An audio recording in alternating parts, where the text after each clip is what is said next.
Tomorrow is the World Day of the Sick, and we are called to pray for those that are suffering due to the many illnesses that plague people all around the world, as well as in our own communities and families. I pause there on purpose. We experienced about 30 seconds of silence. And because most of us are used to so much activity, I suppose this may have been a little bit awkward or maybe even uncomfortable for some of you watching me and wondering, what's the deacon doing up there? Is he going to actually say anything? Now imagine the discomfort and the loneliness that is experienced by those that are isolated due to a physical, emotional, or mental illness. They encounter hours and days and weeks of separation and silence. And maybe some of you have experienced this yourselves, especially with what we've dealt with over the past several years. Our readings today relate directly to this human experience of separation from the community and tell us what we should do about it. With all the modern medicine and the resources that we have, quarantine still seems to be what is recommended as a course of action for certain illnesses. Over 3,000 years ago, in Leviticus, we heard that the unclean must dwell apart, making his abode outside the camp.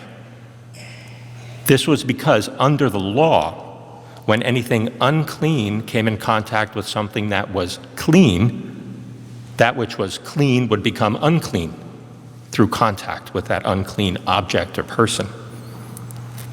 So to protect the population, those with certain skin diseases were separated. They became outcasts from their own communities. Then fast forward, what we hear today then in Mark's gospel is Jesus touches the leper, something that was absolutely forbidden by the law because it would make Jesus unclean. However, when Jesus touches this outcast, something entirely different happens. The leper becomes clean. And this shows the power of God to render clean that which is unclean, and how everyone is welcome in the kingdom of God, both the clean and unclean, once they have been healed. This reminds us then what we are called to do. Tomorrow, on this World Day of Prayer, or World Day of Prayer for the Sick, we are called to commit to prayer for the infirmed and for all of those who care for them, as well as to reflect on the various ways that illness has affected us personally and collectively. I began this homily with that 30 seconds of silence to highlight in a small way the desolation that many of those suffer alone. But for those of us that are always busy, silence is something that we must seek in our own lives.